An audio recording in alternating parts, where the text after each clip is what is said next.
একজন স্বামী তার হাজার কাজ সামলে অসুস্থ স্ত্রীকে কীভাবে সেবা করে সেটা দেখতে হলে সত্যি যেতে হবে অপরাজিতা ব্লগসে। সত্যি কথা বলতে কি, প্রীতমকে হ্যাটস অফ যে এইরকম পরিস্থিতিতে এত নিজের কাজকর্ম দেখে নিজের কাজকর্ম সামলে তারপরেও যে স্ত্রীকেও এতটা সময় দিচ্ছে, মানে বৃষ্টির জন্য ও এতটা করছে। সত্যি ভালোবাসা থাকলেই এরকমটা সম্ভব। চুল বাঁধা থেকে শুরু করা, সংসারে ঘর মোছা থেকে প্রত্যেকটা কাজ কিন্তু ও নিজের মতো করে করে নেওয়ার চেষ্টা করছে। সত্যি কথা বলতে সত্যি শিক্ষণীয়। সমস্ত হাজব্যান্ডের কিন্তু শেখা উচিত। হ্যাঁ, আমাদের হাজব্যান্ডরা করে না এমনটা না, করে, কিন্তু এই যে বৃষ্টিকে সামলে, সংসার সমস্ত কাজ সামলে নিজের কাজ সামলানো, তারপর ব্লগিং করা, এটা আমাদের হাজব্যান্ডরা পারবে না। মানে ব্লগিংটাও সামলাতে হচ্ছে, তাকে সামলাতে হচ্ছে বলতে সে সামলাচ্ছে, তাই না? সত্যি ওদের স্ট্রাগলটা আমি দেখেছি, এর আগেও অনেক অনেক ভিডিওর মধ্যে দেখেছি। তবে রিসেন্টলি এই ভিডিওটাগুলো দেখে আমার সত্যি মনের মধ্যে খুব খারাপ লাগছে যে বৃষ্টি প্রচণ্ড অসুস্থ। তো আমি প্রীতমকে একটা কথা বলবো, দেখো তোমাদের মধ্যে অনেক টানাপোড়েন আছে, সংসারে থাকতে গেলে বাবা মায়ের সঙ্গে শ্বশুর শ্বশুর সঙ্গে অনেক টানাপোড়েন থাকে, কিন্তু আমার মনে হয় কোথাও বিপদের দিনে একবার অন্তত তাদেরকে বলাটা দরকার। আমার কোথাও যেন মনে হচ্ছে যে একবার অন্তত তোমার বৃষ্টির বাবা মাকে কথাগুলো জানানোর দরকার, আমার মনে হচ্ছে। দেখো তারা ভিডিও দেখছে জানছে সেটা অন্য কথা। হ্যাঁ, এবার তুমিও হয়তো বলতেই পারো এটা আমাদের পার্সোনাল ব্যাপার। একদমই পার্সোনাল ব্যাপার নয়, একদমই পার্সোনাল ব্যাপার নয়। তোমার মনে হতে পারে এটা পার্সোনাল ব্যাপার, যখনই তুমি এই ফ্যাক্টগুলো আমাদের সামনে আনছো তখন প্রত্যেকটা ভিউয়ার্সের কিন্তু কিছু মতামত থাকে, তাই না? তুমি রেগে গেলে হবে না, রেগে গেলে কথাগুলো কিন্তু চলবে না। এই যে তুমি একজন ভিউয়ার্সকে বলেছো না যে আমরা কি ডিসিশন নেব কি ডিসিশন নেব না, এটা আমাদের পার্সোনাল ব্যাপার, এই কথাটার সঙ্গে আমি একমত হতে পারলাম না গো। আজকে বৃষ্টি অসুস্থ, তার হিমোগ্লোবিন একদম লো, আর হিমোগ্লোবিন লো হলে একটা মানুষের শরীর কতটা উইক হয় সেটা আমি খুব ভালোভাবে জানি। যে একটা হিমোগ্লোবিন লো হলে মানে হাঁটতে গেলেও যেন তার শক্তি আসে না। মানে দেখো, হিমোগ্লোবিন কিন্তু আমাদের রক্তে অক্সিজেন লেভেলটাকে, অক্সিজেনটাকে ধরে রাখে। হিমোগ্লোবিন কম হয়ে গেলে রক্তে অক্সিজেনের পরিমাণ কমে যায়, অক্সিজেনের পরিমাণ কমে গেলে ভয়ঙ্কর রকম একটা ক্লান্তি, ভয়ঙ্কর ক্লান্তি অনুভব হয়। তো অ্যানিমিয়া হয়ে যায়। তুমি নিজেই বলছো বৃষ্টির শরীরে রক্ত ভীষণ কম, ভীষণ কম। রক্ত নেওয়ার জন্য তার রক্ত পাওয়া যাচ্ছে না টেস্ট করার জন্য, তো রক্ত কী টেস্ট করবে? সত্যি কথা, হিমোগ্লোবিন লো হলে রক্তে অক্সিজেনের লেভেল প্রচণ্ড কমে যায়। আর অক্সিজেনের লেভেল শরীরে যদি ঘাটতি হয় তাহলে কত কত অসুবিধা হয়ে যায় সেটা বৃষ্টিকে দেখে কিন্তু বোঝা যাচ্ছে। আর সেই জন্যই বলছি যে ওর এই উইকনেস, এই মুহূর্তে তোমাকে যদি কোনো ভিউয়ার্স বলে সত্যি তোমাদের প্রেগনেন্সি প্ল্যানিংটা এখন করা উচিত নয়, তো সেক্ষেত্রে তোমার কিন্তু রাগ হওয়া একদম মানায় না। তবে হ্যাঁ, এই মুহূর্তে তোমার মানসিক অবস্থা সত্যিই ঠিক নেই, এটা সত্যি কথা। এই মুহূর্তে তুমি একটা পুরুষ মানুষ হয়ে যেভাবে প্রেশার নিচ্ছ, মানে দেখো বাচ্চাটাকে সামলানোর ব্যাপার আছে, তোমার কাজকে তোমার সামলাতে হচ্ছে, তারপর সংসার খুঁটিনাটি সমস্ত কাজ, তার মধ্যে তো টেনশন তো আছে, অসুস্থতার জন্য টেনশন। তো এই হাজারটা টেনশন থাকলে একটা মানুষ কি বলে না বলে, সেজন্য তোমার উপর রাগ করার প্রশ্ন উঠছে না। কিন্তু কথাটা হচ্ছে যে দেখো, ভিউয়ার্সদের কিন্তু অধিকার আছে। আজকে বৃষ্টিকে আর তোমাকে প্রচুর মানুষ ভালোবেসে কিন্তু দ্রুত তোমাদের একটা কিন্তু ভালো একটা রকমের সাবস্ক্রাইবার তোমরা গেইন করে ফেলেছো। তো সেক্ষেত্রে তোমাকে মানুষ যদি ভালোবাসে তাহলে তাদের তাদের কিন্তু একটা আবদার বা অধিকার তোমার উপর থাকেই তোমাকে বলার। এই যেমন অনেকে বলছে পেয়ারা খাওয়াও, নাশপাতি খাওয়াও, কুলেখাড়া রস খাও, হ্যাঁ এগুলো খেলে রক্তে হিমোগ্লোবিনের পরিমাণ বাড়ে, এটা সত্যি কথা। তারপর ডুমুর খেলেও হয়, কিন্তু ডুমুর খাওয়াটা খুবই কিন্তু খুব ডুমুর খাওয়া সম্ভব না, কারণ ডুমুর খেতে গেলে ওই গোছানো গোছগাছ করতে প্রচুর টাইম লাগে। তোমার পক্ষে সেটা সম্ভব না, একটা পুরুষ মানুষের পক্ষে। কিন্তু কচু জাতীয় খাবার খাওয়ানো, পেয়ারা, কচু জাতীয় খাবার আমি ছেড়ে দিলাম, ফল জাতীয় খাবার যেমন পেয়ারা, আপেল, তারপর খেজুর, তারপর হচ্ছে বেদানা তো আছে, এই খাবারগুলো ওর জন্যে খুবই দরকারি। আর আমি একটা কথা বলবো, তুমি ম্যাগি ওকে খাইও না। দেখো, ম্যাগি খাইও না, বরঞ্চ বাড়িতে ঘরে খেজুর এনে রাখো, কিশমিশে প্রচণ্ড ভালো মানে ইয়ে হয়, ক্যালসিয়ামের আয়রনটা তৈরি হতে সাহায্য করে। তারপর শাকসবজিটা খাওয়াতে পারো, কিন্তু তুমি শাকসবজি রান্না করতে পারবে কিনা এই মুহূর্তে সেটাও ঠিক নেই। তবে ডাক্তার প্রোটিন জাতীয় খাবার খাওয়াতে বলেছে, তুমি চেষ্টা করছো, এটা খুবই ভালো কথা। এই যে তুমি ওকে ভালো ভালো খাবার বানিয়ে খাওয়ানোর চেষ্টা করছো, এটা সত্যি খুবই শিক্ষণীয়। তবে তারপরেও বলবো যে ওর বাড়ির লোকেদের বলো, কারণ দেখো তুমি ওকে বৃষ্টি কিনে ছোটাছুটি করবে, ওইটুকু বাচ্চাও কোথায় থাকবে, তাই না? তোমাদের সঙ্গে ছোটাছুটি করবে, বাচ্চাটার তো একটা একটু বিশ্রামের দরকার আছে। সেই জন্য বলবো যে ওর বাড়ির লোকেদের তোমরা তুমি একবার খবর দিয়ে দেখো। দেখো খবর দিলে কি হবে, তাদের তাদের উপর দায়িত্বটা পড়বে, তাই না? এবার তুমি যদি খবর না দাও, তারা বলবে আমাদের তো জানানো হয়নি, আমরা তো দেখিনি, আমরা তো জানিনি শুনিনি। এই জন্য আমার মনে হয় দেখো, রাগ অভিমান সব কিছু থাকতেই পারে, হতে পারে, তাই না? কিন্তু বিপদে পড়লে আমার মনে হয় তারা নিশ্চয়ই আসবে। মানে এমন হতে পারে যে আসবে না, হ্যাঁ হতে পারে, কিন্তু তুমি তোমার দিক থেকে কেন মানে তোমার দিক থেকে তুমি কেন ভুল করবে? আমার মনে হয় তোমার একবার তোমার শ্বশুর শাশুড়িকে জানানো উচিত। তারপর তাদের দায়িত্ব, তাদের মেয়েকে তারা দেখতে আসবে কি আসবে না, তাই না? আর সত্যি কথা বলতে যে যেভাবে তুমি করছো, খুব কম পুরুষ মানুষই পারে এইভাবে সামলাতে, সংসার সমস্ত কাজ করছো সেটাকে ব্লগিং করে দেখানো খুব একটা ইজি ব্যাপার নয়। এটা আমরা সবাই জানি যে এই যে সংসারের প্রতিটা কাজ করা আর সেইটা ব্লগিং করা সত্যিই কিন্তু ইজি ব্যাপার নয়। তবে তোমার ছেলেটা খুবই শান্ত, খুবই আর কি নিরীহ ছেলে, খুব ভালো ছেলে, খুব বাধ্য ছেলে।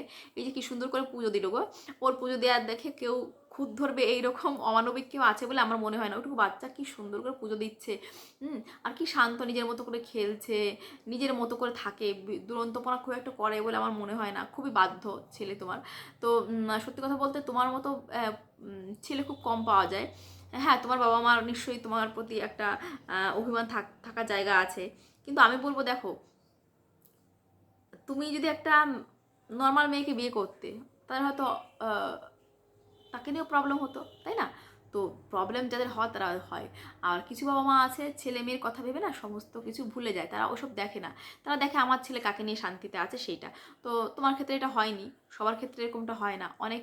অনেক বাবা মাই আছে তাদের কাছে নিজের দৃষ্টিকোণটা তাদের কাছে বড় হয়ে যায়, ছেলে মেয়ের দৃষ্টিকোণটা অতটা বড় হয় না। তো তোমার বাবা মাকে জানিয়ে খুব একটা লাভ হবে না, সেটা আমরা বুঝতেই পারছি, কিন্তু আমার মনে হয় বৃষ্টির বাবা মাকে জানানো একবার যেতে পারে। কারণ এই পরিস্থিতিতে জানি না, তবে আমি একটু রিকোয়েস্ট করব বৃষ্টি বাবা মাকে যে এই পরিস্থিতিতে আপনারা কি করে পারছেন? আপনারা নিশ্চয়ই মেয়ের ব্লগ দেখেন না, এটা হতেই পারে না। তো এই পরিস্থিতিতে যদি জানতে পারেন যে আপনাদের মেয়ে অসুস্থ, আপনাদের কিন্তু এই মুহূর্তে আসা উচিত। কারণ জীবনের মান অভিমান এগুলো কিন্তু জীবনের থেকে দামি নয়। মান অভিমান আজ আছে কাল নেই, কিন্তু জীবনটা একবার চলে গেলে কিন্তু আর পাওয়া যায় না। তো এই যে মেয়েটা এত অসুস্থ, আমি নিজে জানি যে কতটা অসুস্থ হতে হয়।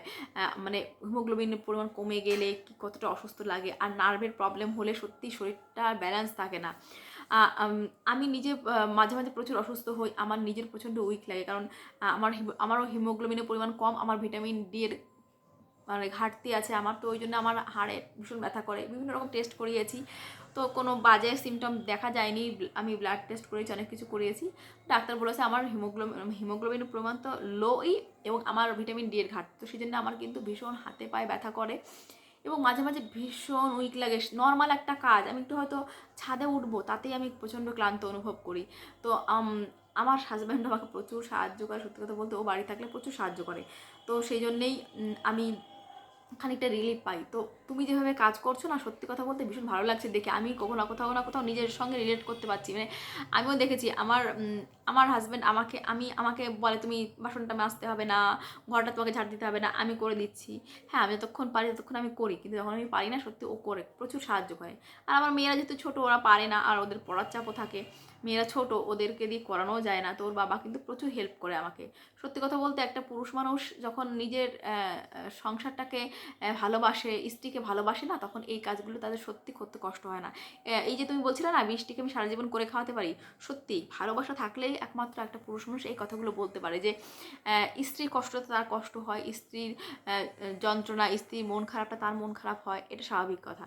আর সবসময় মনে শক্তি রাখো যে হ্যাঁ সব কিছু ঠিক হয়ে যাবে।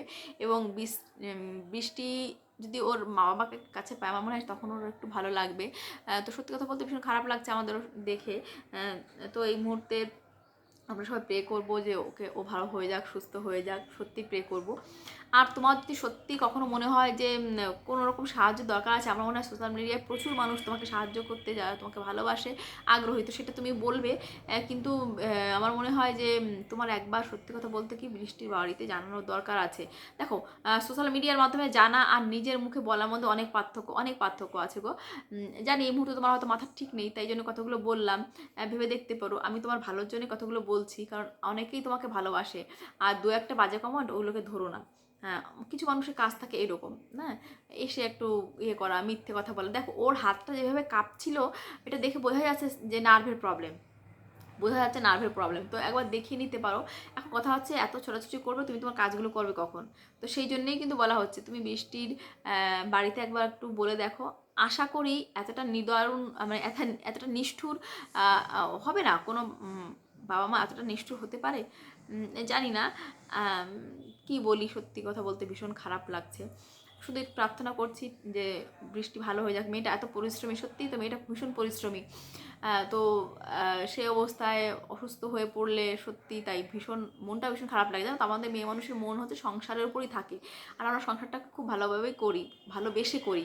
তো সেক্ষেত্রে না কাজ করতে না পারলে, হাজব্যান্ড যখন কাজ করে সেটা কিন্তু আমাদের কাছে একটা বড় মানসিক যন্ত্রণার কারণ হয়ে দাঁড়ায়। যে মানে আমি অসুস্থ হয়ে পড়ে আছি আর আমার হাজব্যান্ডকে সমস্ত কাজ সামলাতে হচ্ছে, তারপরে আমাকে সংসার কাজগুলো করে দিতে হচ্ছে। এটা আমাদের মেয়েদের পক্ষে খুবই খুবই মানসিক পীড়ার কারণ হয়ে দাঁড়ায়। তো বৃষ্টি এরকম সেরকম কষ্ট পাচ্ছে। তবে আমি চেষ্টা করবো, মানে সরি, আমি বলবো যে তুমি হাসি খুশি থাকার চেষ্টা করো, ওকে একটু খুশি খুশি রাখার চেষ্টা করো।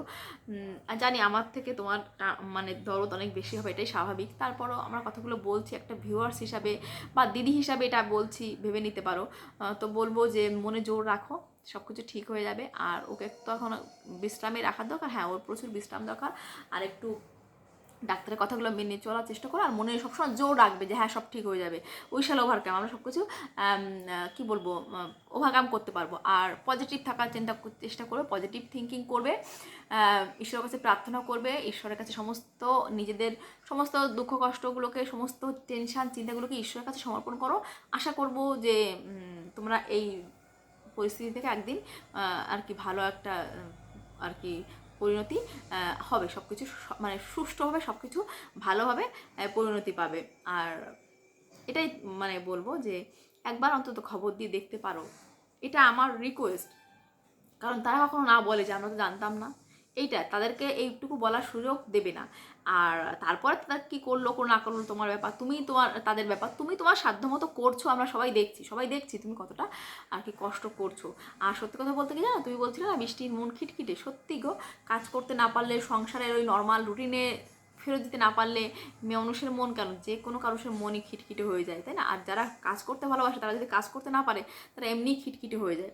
তো ভেবে দেখো দিদিটার কথা, একবার অন্তত বৃষ্টির বাড়িতে জানিয়ে দেখো। কারণ এই পরিস্থিতিতে না দেখো, এটা মানবাভিমান করা বা এটা ইগোর লড়াই করার সময় নয়, তাই না? আর সত্যি কথা বলতে গুরুজনদের কাছে নত হলে কেউ ছোটো হয়ে যায় না, এটা সত্যি কথা। তবে একটু একটু কষ্ট হয় অবশ্য। অকারণে যারা অভিমান করে তাদের অভিমান ভাঙাতে যেতে সত্যি কষ্ট হয়। কিন্তু কী বলবো, ওই যে তোমার এখন সময় খারাপ যাচ্ছে, তোমাকে এখন নত হতে হবে, তাই না? তো ওই যে কথা বলে না, বড় যদি হতে যাও ছোট হও আগে। তো তুমি খবরটা দাও, এটা নিয়ে অভিমান বা এটাকে নিয়ে ইগোর লড়াই করো না, একটু খবর দিয়ে দেখো। তারপর তারা কি করলো না করলো সে তাদের উপর ছেড়ে দাও, ঠিক আছে? তুমি তো তোমারটুকু করছো, তুমি জানো যে তুমি তোমার 100% দিয়ে করছো। তো এইটুকুই বলার ছিল। একজন ভিউয়ার্স হিসাবে বা দিদি হিসাবে বলতে পারো, কথাগুলো বললাম, জানি না তোমার ভালো লাগবে কি খারাপ লাগবে। তো চলো ভিউয়ার্স, আজকের মতো এখানে টাটা করছি।